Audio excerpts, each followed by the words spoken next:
We got here by the skin of our teeth, and now the problem is, how do we leave this place in safe hands? That's what it's about.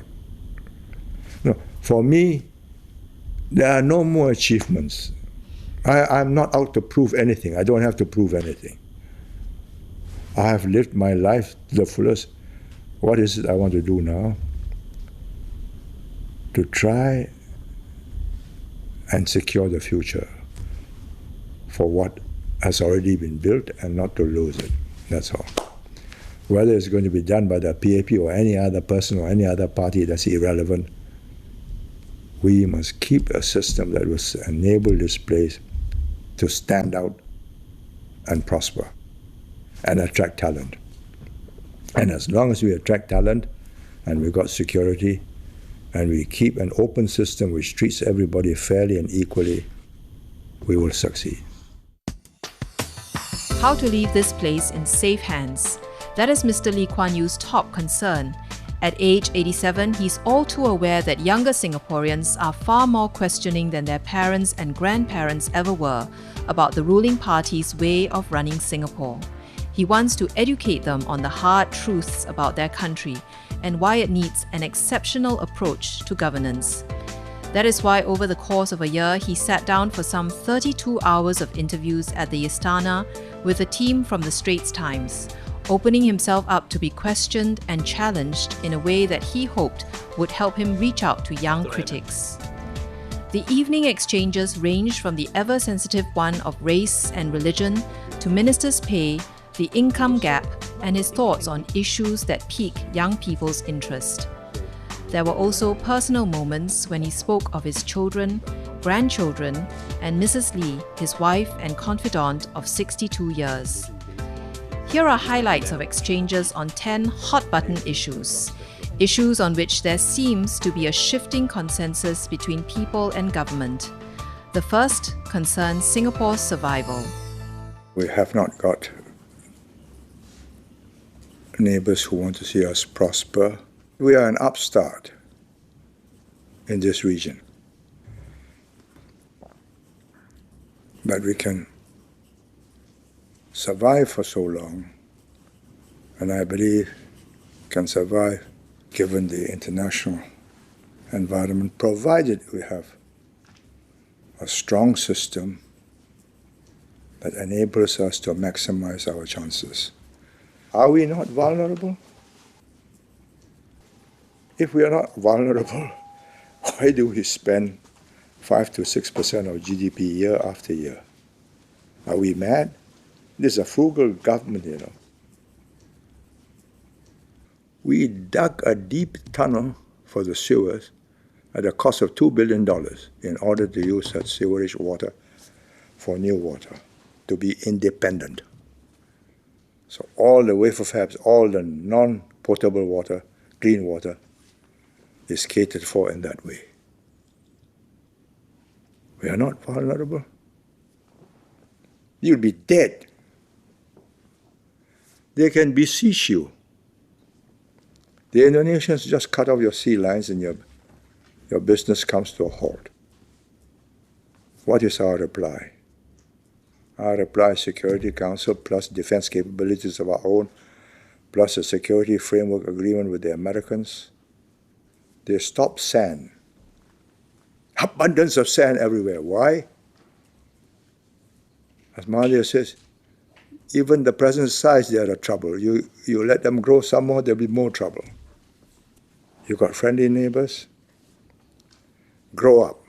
You need to persuade large segments of the population that we are not that normal country, that many of the things that are practiced in other countries, including many of the smaller countries, will not work in Singapore, including having a more competitive political environment where leaders are thrown up. No, we are not preventing competition. What we are preventing is duds getting into government, getting into parliament. Look at the quality. Any person of quality, we welcome him. But we don't want duds in. We don't want Chee Soon Chuan, Jayaratnam. They are duds. They're not going to build a country. But any serious man turns up and forms an alternative. I say, equal to us, I say, good. Then we are getting a proper an alternative. Are you satisfied with the level of competition that exists now, given our system, or would you actually have preferred something a bit more competitive? I've told you, we'd be quite happy if we get a small group of equal caliber contesting against us. I mean, you look at the nominated MPs, they talk more sense, right? Would they fight an election? No. So, but they got the brain power, they got the knowledge, but they're not prepared to jump into the sea.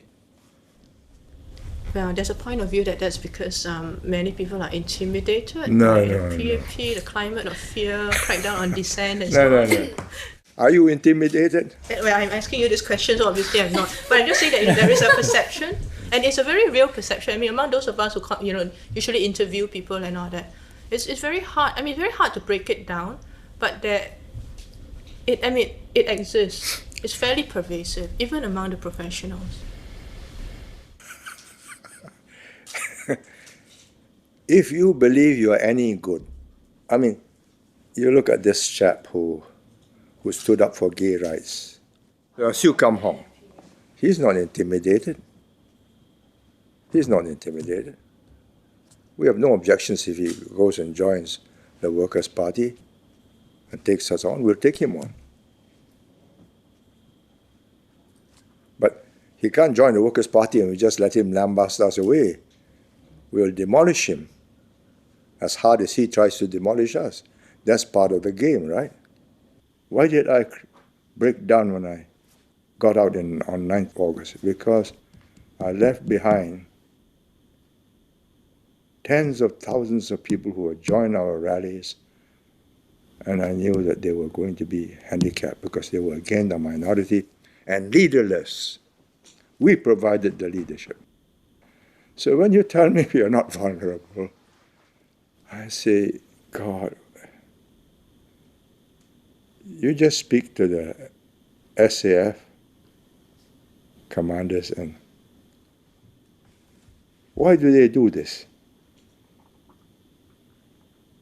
2 years of every young man's life. 5 to 6% of GDP. And a frugal government that builds up reserves. We do this because of hallucinations, or because that is the only way we can survive. If Singapore thrives, will the PAP?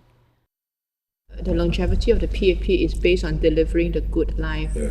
But some people will also say that another factor is the fact that the PAP has very effectively and systematically demolished opposition. What political party helps opposition to come into power? You tell me. No, I'm asking you, why should we not demolish them before they get started? Once they get started, it's more difficult to demolish them. Do you ever have any idea or thought of the chilling effect doing that has on a lot of others who may be interested in politics but are frightened of?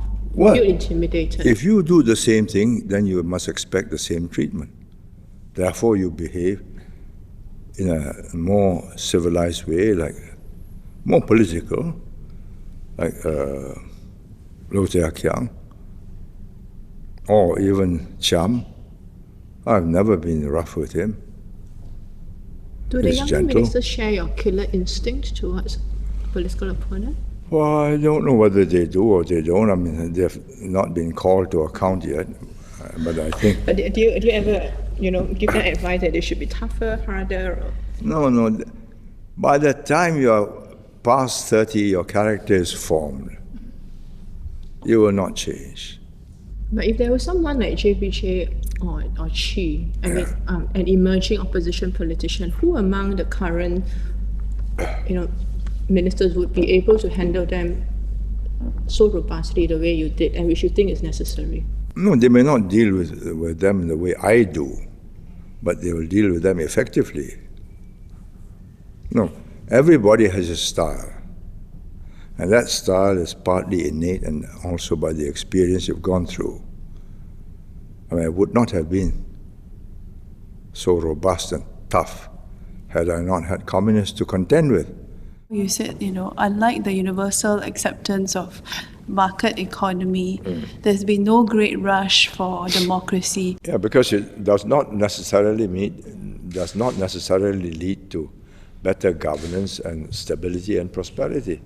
At no point in history do we have so many democratically elected governments across the globe. So doesn't that suggest that there are some attractions to democracy? No, the greatest attraction is you can change governments without violence. In China, the greatest disadvantage was that you can only change governments by rebellion, qi. If you met Samuel Huntington today, Yeah. what would you say to him with regards to that comment? Say, look, I'm out of power from 1990. If the thing is going to go wrong, this is already 20 years, it would have gone wrong. It's not. And it's the careful selection of people who are in charge, in the cabinet, in parliament, in anti-corruption, the president. I envisage at some place, sometime, people will get tired of stable governments and let's try the opposition. It's bound to happen sometime. I don't know when. I don't think it'll happen in the next 5-10 years because you've got a competent government. And supposing we had this recession and had an incompetent government, and didn't tide over, and jobs were lost massively, I think you're going to get a rebellion of some sort. You described the political changes in Malaysia as a tectonic shift, and we know from talking to some of the ministers there that part of that shift was attributed to young people voting for the opposition. And worldwide, in several recent elections, you've had this wave of young people desiring change. Do you see that sort of tide sweeping over Singapore? Comes the time, if the change is a plausible alternative, yes. But you can see the change is not, the alternative is not plausible. So people come back after I've read all these reports. It's absurd paying the ministers so much.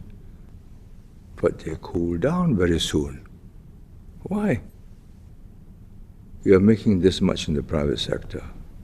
You expect these ministers to stay in for 20 years and sacrifice their families? Should ministers be paid millions? Taking into account what has happened in the 14 years, are you satisfied with the outcome? I ask this also in the context of the public reaction to it, that there is still public resistance. There has been 3 elections since then, right? And every election thing crops up. If that were the big issue and we were not delivering, the elections have gone the other way. We are delivering, right? The system is working. Will it continue to work? I hope so. But will it need adjustments? Yes. It may not have been enough for people to have voted against the PAP in the last 3 elections, but there's a point of view that the pay formula has changed, has altered the relationship between the government and the people. We must keep a system that will enable this place to stand out and prosper and attract talent. And as long as we attract talent and we've got security and we keep an open system which treats everybody fairly and equally, we will succeed. Some people worry that with the pay that ministers get, they will become beholden to the PM, afraid to go against the PM's wishes because there's too much to lose. Yeah. Are you concerned about that development? Shanmugam is afraid to go back to the law. He can go back anytime he likes. He's built his reputation. Ng Eng Hen may be out of practice with his hands, but he's still a top cancer specialist. I mean, they're not beholden. It's ridiculous. It's absurd. You don't measure up, you're dropped. You measure up, it's difficult to find a substitute, that's all. Simple. Well, you can find any number of putative reasons why the Prime Minister can use his patronage to keep a chap docile, but Prime Minister who does that ends up with a dud cabinet. I mean, one of the points you made just now was that there are no yes men in cabinet because they have options, they can leave. You know, and you mentioned people like Shanmugam, Ng Eng Hen. But some people would say, while they would agree, it's quite obvious that, you know, someone like Shanmugam has options outside. It is less so of some of the other members of cabinet, especially those who have crossed over from, say, the army or from the civil service when they were scholars, you know, from the start. If they are quality people, they have no trouble going out. If you are successful as a minister, you have no trouble going out. What's it like to work with his son, the Prime Minister? My professional relationship with the Prime Minister is very correct. I mean, he writes to me as MM. I write to him as PM. If I have an important matter, I will see him, not he sees me. But there are times when we finish a cabinet, and I said, I'll see you in the office. He says, no, I'll stop by and we'll have a chat in your office. This is an informal thing. But, I mean, I think I make quite sure that the relationship is kept in a formal meeting at formal levels. I mean, I'm not talking to him as a father to a son, but as a minister to the Prime Minister. I mean, that's correct. Has it been difficult? I mean, No. Why should it be difficult? I don't worry about ceremony. I mean, he still wants to see me because I give him ideas, he bounces ideas off me, he gets some benefit. So, that's what it's all about. When he doesn't see me for fun.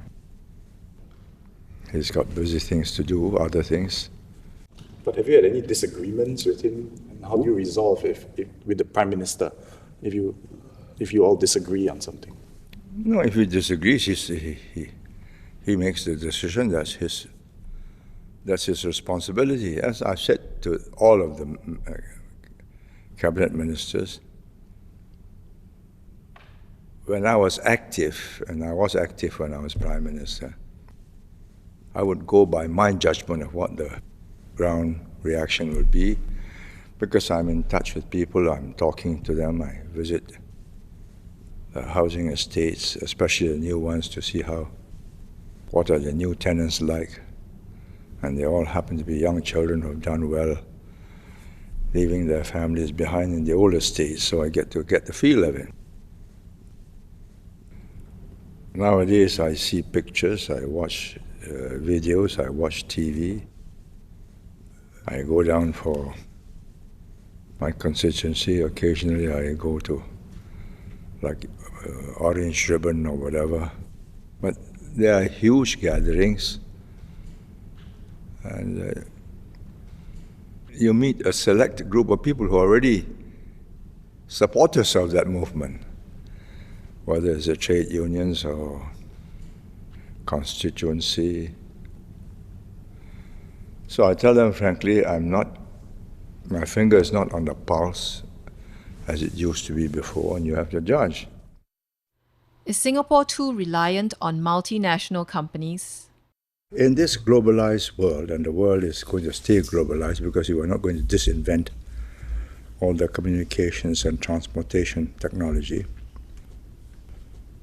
you are always competing across the board. So unless you're big enough to be on top of the pile in that particular industry, you're going to play a secondary role. You take Singapore. Creative. It was a trailblazer. But look at the trials and tribulations. It had to go to Silicon Valley, recruit people there, keep up with the competition, because we don't have the critical mass of talent. And in the end, all it's got now is MP3, right? The Sound Blaster and so on. Other companies have caught up. What is the future? I don't know. Or you take food and beverages. Teacher, doing well. In that particular field, popiah, skins, a few odd things. But once it begins to succeed in America, it'll be taken over by PepsiCo. How do I know? Because I've attended PepsiCo meetings. They invited me as one of the participants. And they have collected all the foodstuffs around the world. And the outlets are in Latin America, all the cinemas around the world. So you come out with a good product, they pay you, take over. And they're across the board. What your argument also seems to suggest is if you are a small country with limited resources, necessarily you can't produce a world champion in manufacturing, because eventually you will be eclipsed. Yeah, you'll be taken over if you're successful, long before you get to world class. There'll be a company that is already eyeing all these possible takeovers. Okay, but Finland has produced Nokia, and Sweden, IKEA. Let's say these are companies which seem to punch way above what the country's physical size seems to suggest. All right, Sweden, IKEA. Do we want to go into that? Have we got the wood and the designers? The Swedes are good designers, right? Nokia was, one of these flukes in history. From a controlled society overshadowed by the Soviet Union, they broke through. But they are about 7-8 million. Can they keep up with the competition from Korea, from Japan? Watch it in the long term. How many bright fellows have you got with inventive, creative minds? Ma'am, you've made all of us very depressed. No, I'm not depressed. I'm realistic. I say this is our capabilities. These are our capabilities. This is the competition that we face. And given what we have, our assets and our capabilities, we can still make a good living, provided we are realistic. The more serious question I have is, okay, we don't have the critical mass to be manufacturers of the best things in the world. We don't have the critical mass to be the top innovators. What are our competitive advantages? It seems to me, listening to you, it's our ability to gather the right infrastructure, the rule of law, the system of governance. Are these attributes enough to keep us going? Supposing you don't have those attributes. No, now that we have those. What would happen to you? But are these enough to What keep would us happen going? to us? Are these No. enough to keep us going? No. These are the basics which differentiate us from our neighbors. And I'm still on the topic of this MNC reliant model that we have today. You've talked about the validity of it going forward, but are there weaknesses to the model that you worry about? Well, the weaknesses are that the top MNCs may not come. And you get the second tier who will be defeated by the top MNCs.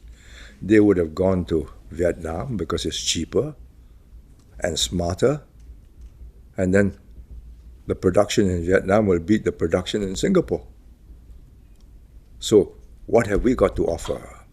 Cheaper labor, cheaper land? No. Higher quality supporting structures to justify the higher costs. Do you mind the income gap?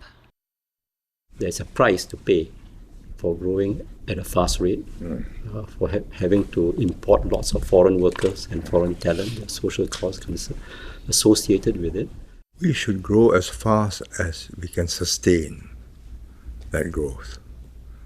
If we can make that growth and you don't make that growth, then we are stupid. Singapore does not understand what slow growth means. When you got slow growth, you have less employment, less this, less that. Everything is...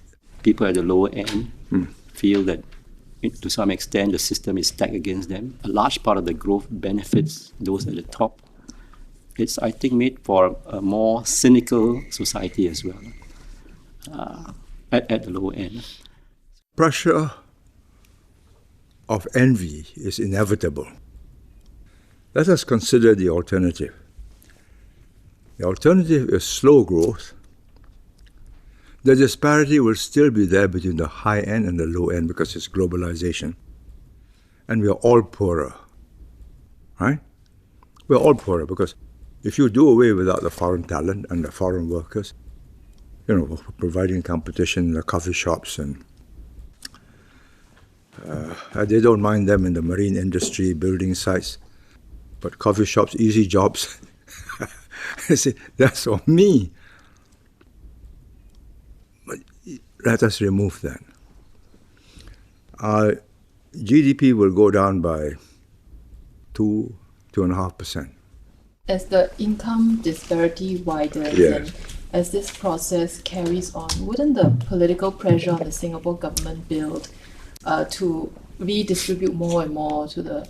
No, I don't think we can redistribute more and more in a way which will remove motivation. Our biggest redistribution is capital gains. Everybody gets a home. Your home is sold to you minus land costs. So in other words, immediately you start with chips on the table.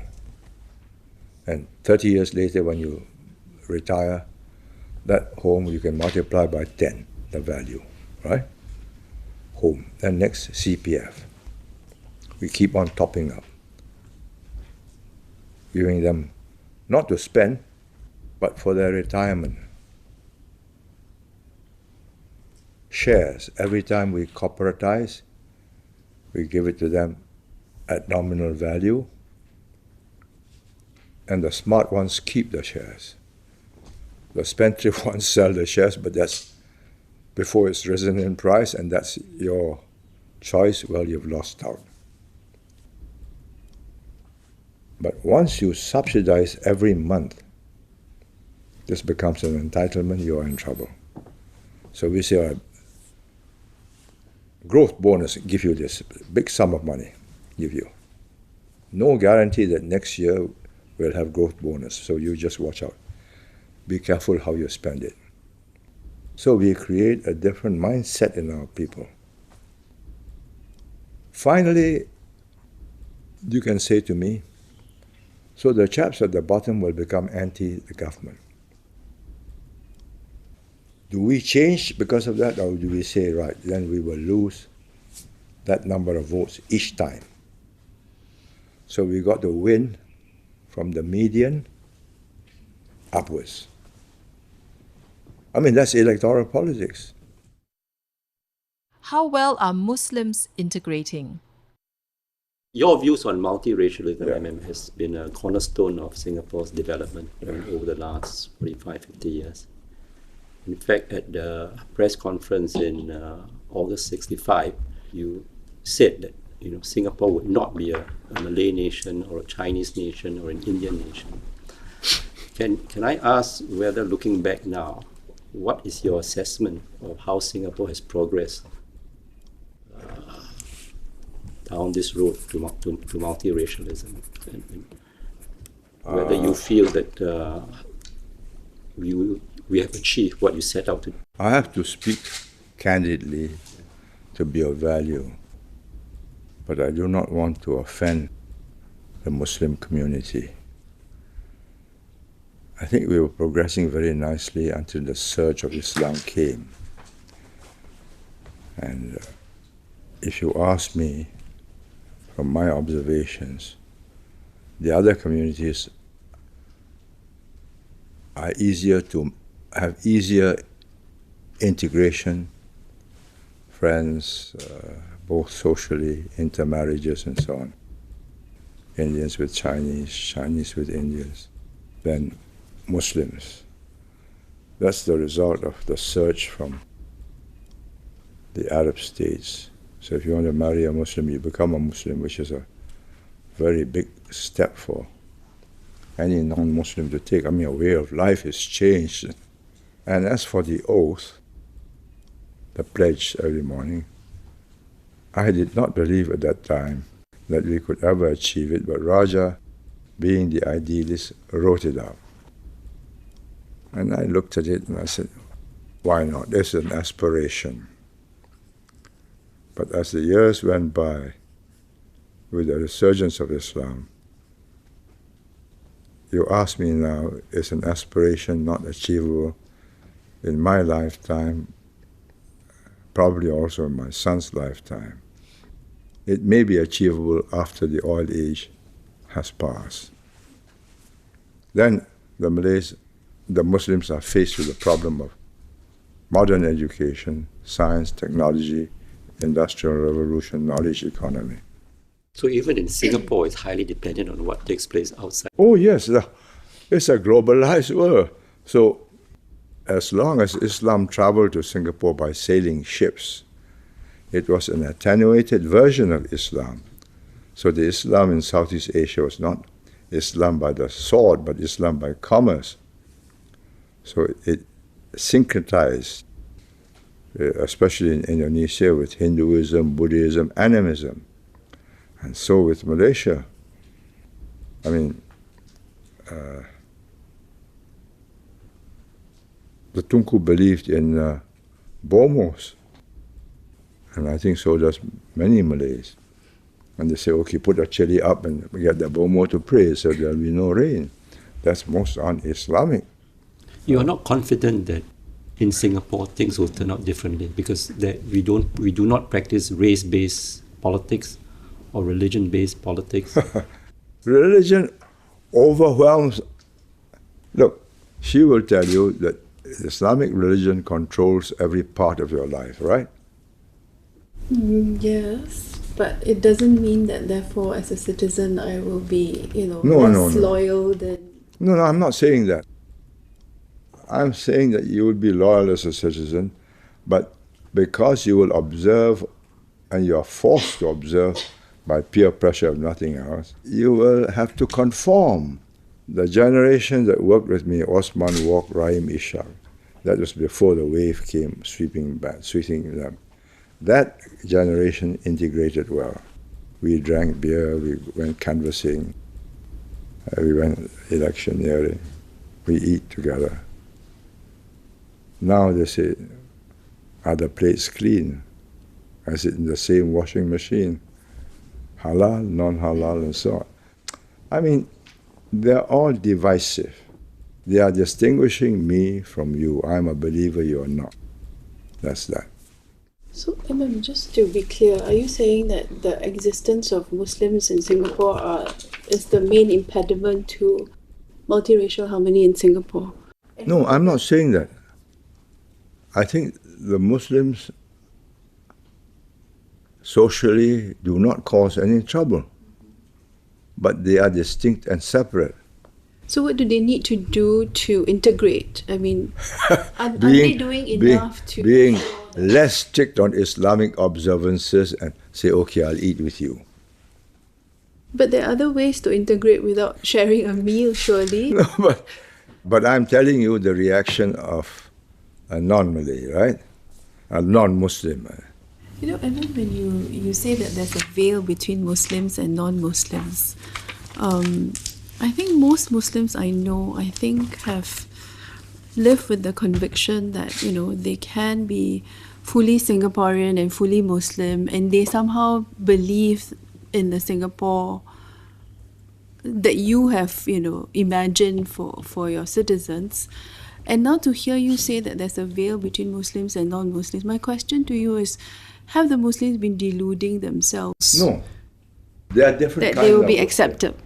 Where AFP started, they were opposed to MUIS, opposed to our PAP Malay leadership, and they came out in opposition to it. But they can do better for the Malays. And we gave them the support, financial, and so on. Then they found that they couldn't compete with Mendaki. And they slowly came around because they were doing the same things, that in fact Mendaki was doing real service. So we are not saying the position is hopeless. We are saying that there is that portion that's under this kind of influence. And all you need is one or two to spoil the whole relationship. One big bomb, we cannot stop the reactions. What's the impact of growing Christian influence? The Christians are getting organized and coming out on issues like casinos and this. But they do not go around with bombs on their bodies to blow people up, right? If they do that, we got a real problem, and we'll stop them. And we'll stop the missionaries too. They are not lethal, and they are law-abiding. We can change the law and they will abide by the law. And among some non-Christians, there's even concern, for example, that quite a number of cabinet ministers are Christian, and that seems to be tied to education as well, right? Because there's a growing number of well-educated Singaporeans who are becoming Christian. The broader explanation for this conversion into Christianity is because Buddhism and Taoism and ancestor worship to the Western educated is not convincing. Within the Singapore cabinet, when there are discussions on issues, to what extent do the ministers' religious beliefs influence the positions they take? For example, on moral issues, casinos, homosexuality, and so on. No. Does that ever come up? I don't think so. No, they are modern thinking people. This is a separate part of their lives. This is the reality of the society. We decide what is in our interest and how will the people react. If look, homosexuality will eventually be accepted. It's already been accepted in China. It's only a matter of time before it's accepted here. If we get a cabinet full of Christians, we're going to get an intolerant cabinet. We're not going to allow that.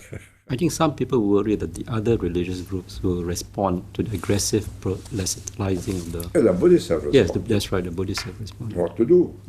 And they must respond, they must defend their flock from diminishing. And then, just now you mentioned that the core of the ministers tend to be fairly moderate, nominal Christians. How do you make sure that they stay that way? Or that, the people making policies like the permanent secretaries aren't, too inclined in one way? Let's say they may be a lay preacher. The population as such will not vote for a person who makes his political beliefs.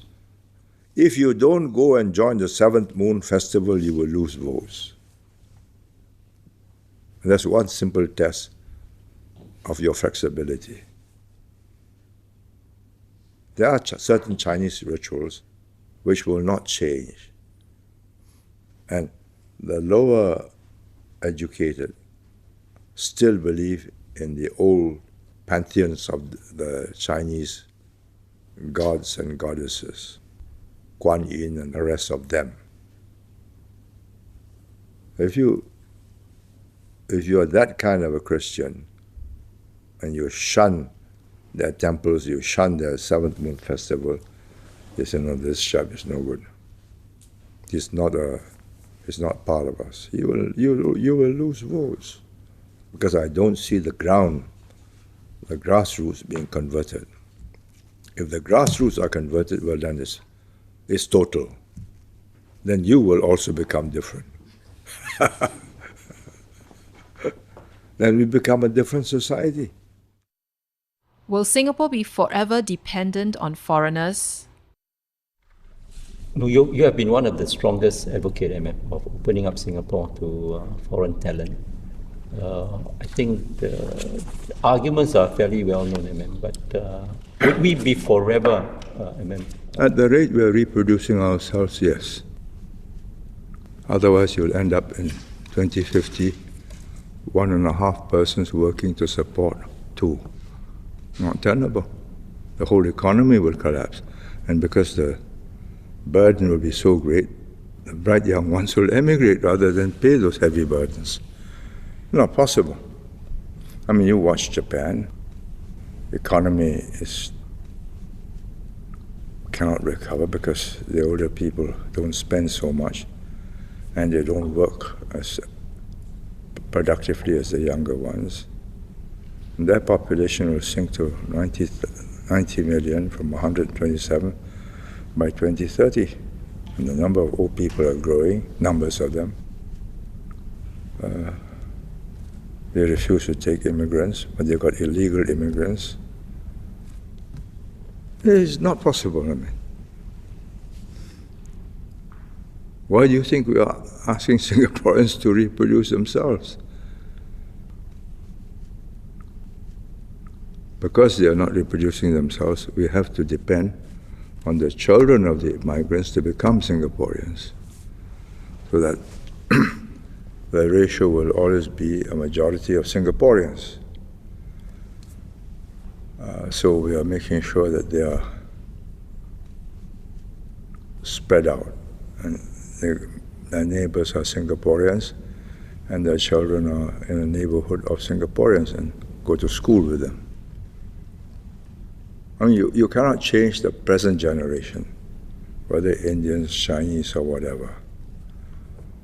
But you can definitely absorb the next generation because they come in, either they're born here, they're very young, they go to our schools, primary schools. They begin to talk like Tauli, and they begin to behave like Singaporeans. Given that the proportion of the foreigners has gone up so much, also there's some simmering resentment. Is it time now to pay a bit more attention to, soothing the feelings of the citizen? Some of them come from the smartest schools, high standards, and they end up winning the prizes in school. Bilingual prizes, other prizes, and some scholarships also. So Singapore parents know that their children are going to meet fierce competition. But my answer to that is, do you want this chap working on this is a tug of war, right? We want to pull investments in our side. You want him to join the Vietnamese or the Chinese team, or be one fellow on your side pulling it your way? Your numbers are diminishing. If we were back in the 1960s, 4 children per family, we won't have to do this.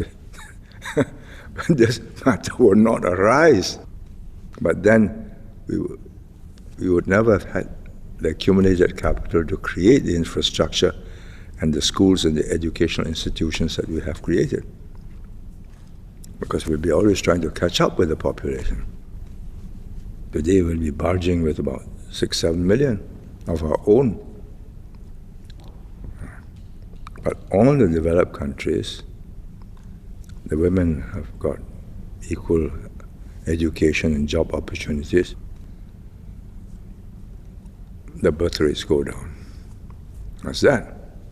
I think it's been stated that whilst we allow foreigners in, we will try to maintain the racial composition in Singapore. Absolutely. How difficult is that going to be in the years to come? Well, the difficulty will be to find the equivalent number of Malays or Muslims to get those numbers up, because the numbers of Muslims from Malaysia and Indonesia who want to join us are far and few between. Of course, if you let in the laborers, then you'll be flooded.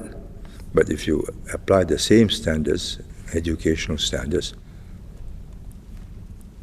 they have less competition where they are, and they got more opportunities. Why should they come here? There are a few Arabs who have come, particularly those married to Muslim women who have been working in the Gulf, and they've decided, well, no, this is not a bad place, I'll come here, and we've not prevented women from bringing their spouses back. I'm not sure it's in large numbers, but I mean, it's a trickle. And is there a worry that the influx of foreign workers to Singapore will further dilute that national identity we're trying to build, the nationalism that we're trying to foster? Probably. Well, what's the choice? No, what's the choice, I ask you? I keep on saying, look, let's get 2 at least, if possible 3. It's not working. It's not working, I mean, what's the choice? What has to change in Singapore before you consider Singapore to be a nation? I think there must be a sense of self, a sense of identity. That you're prepared to die for your country, that you're prepared to die for each other. I mean, you just look at the Chinese, how many times they've been invaded, but then they recreated themselves when the invaders got weak. Because there is that cohesiveness, same language, same culture, and the same Han race. That's that. Are we the same language, same culture? No. We have adopted one language, which is a foreign language. If we lose our second language, we have lost all sense of our identity. What is the Singaporean? 44, 45 years. You don't create a nation in 45 years. What is your own conception, of what constitutes the Singapore identity? My definition of a Singaporean, which will make us different from any others, is that we accept whoever joins us is part of us. I think that must be our defining attribute. If we don't have that attribute, we say we are going to have only those who are like us. Chinese from China like us, Indians from India like us, Malays from Malaysia are different from us now. But in time they come here, they change. I think that's the defining attribute.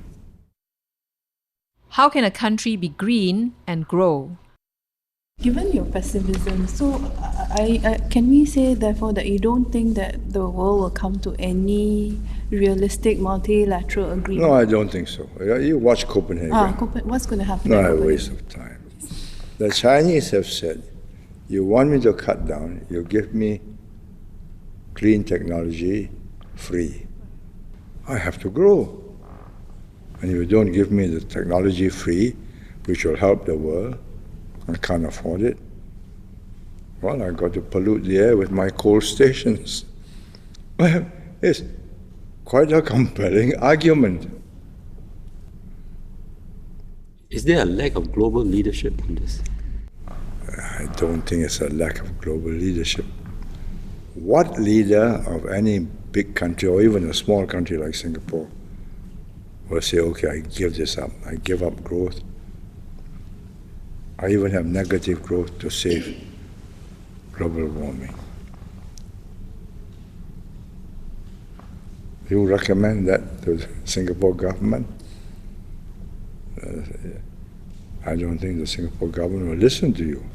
They want to meet their immediate needs, which is employment, raise living standards, avoid social unrest. So are you pessimistic about the outcome, the long-term outcome? So I've said at the outset, we must prepare to adapt rather than to hope that we don't have to adapt. How much we have to adapt depends on how excessive the warming takes place. What needs to change for the world to have a different, mindset and resolve to tackle this problem? The day the Chinese and the Indians find that hundreds of millions of people along this river basins who are farmers and small traders in the small towns find a water shortage getting less and less because the ice cap in the Himalayas and the Tibetan plateau has diminished. That day, huge problems. Where do these people go without water? How do they feed themselves? They will move across to any place that will support them. So you're going to have real international turmoil. How environmentally conscious are you? Do you recycle? Do you try to reduce your carbon footprint? Do you sleep with air conditioning? I do, but what can I do? Without air conditioning, I will not get a good night's sleep. Another part of being environmentally conscious is not to consume so much, and you're not particularly a great consumer. No, I'm not. I eat less. I travel less. That applies to your house as well. I mean, I haven't been there, but people who have been there say you have not done much to renovate. And Look, I've told the cabinet when I'm dead, demolish it. Because I think I've seen other houses, Nehru's, Shakespeare, and it's a shambles after a while. People trot through and so on. And because of my house, the neighboring houses cannot build high. I said, demolish my house and change the planning rules, go up, my land value will go up. no, that's part of Singapore's history. No. It's true. Eh? It's part of Singapore's history because so many historical events took No. place. So it should be preserved. You know, the cost of preserving it is an old house built over 100 years ago, no foundation. Damp comes up the wall because it has no foundation. So the piling around my house has led to cracks. It's like the old National Library, no architectural significance, but when it was torn down, I think a lot of people still bemoan its loss today. I don't think my daughter or my wife or I who lived in it or my sons who grew up in it will bemoan its loss.